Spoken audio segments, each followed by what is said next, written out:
Hey Mom, what did you make? Oh, I made chicken parm in the air fryer and fresh broccoli, and I'm going to put a little olive oil over the broccoli and maybe just a drizzle on the chicken parm to make it just parmy. And for mine too. And that's what I made. And that's what we have. Yummy. Homemade. Chicken parm and broccoli. Yep. Cheers, everybody. I just want to try, you know.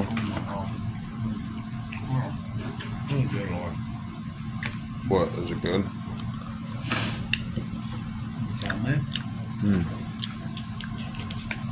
Wow.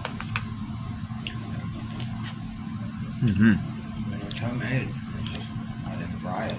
It doesn't need to be fried.